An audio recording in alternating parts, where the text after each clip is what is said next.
মানে আমরা এখন যা দেখছি সমাজে, যত অন্যায়, যত অবিচার, খুন, ধর্ষণ, মারামারি, কিন্তু আমরা কোনো প্রতিবাদ দেখতে পাচ্ছি না। মানুষের বিবেক যেন সব ঘুমিয়ে আছে। যারা তথাকথিত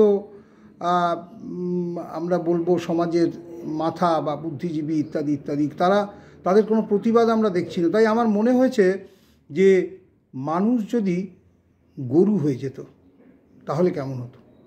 তো তার উপরেই আমার একটা স্বরচিত কবিতার নাম নির্বিরোধ। জ্যান্ত মানুষ গরু হয়ে গেলে সমস্যা নেই আর, যেমন বলবে ঠিক তেমন চলবে, খড় ভুসি খাবে যার। খাবার জোগানে অনুদান আছে, অফুরান ভাণ্ডার, তাই চোখ বুজে খাওয়া দাওয়া হোক, পাশে আছে সরকার।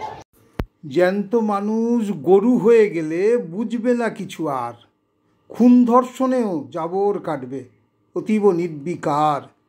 সুবোধ সেজেছে নির্বোধ মন, সত্যি লজ্জার, তবু সুখে থাকা সংশয়হীন, সাথে আছে সরকার।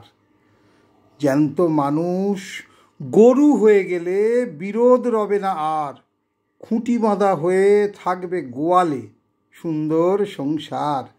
উদ্বেগহীন বিবেকবিহীন চাইবে না প্রতিকার, জানা হয়ে গেছে শান্ত জীবনে সহায়ক সরকার। জ্যান্ত মানুষ গরু হয়ে গেলে তাই হবে যা হবার, স্বৈরাচারীর যথেচ্ছাচারে পড়ে যাবে হাহাকার, প্রতিষ্ঠা পাবে অন্যায় কাজে জুলুমের অধিকার। অপরাধী জানে অবৈধ কাজে দোসর আছে সরকার।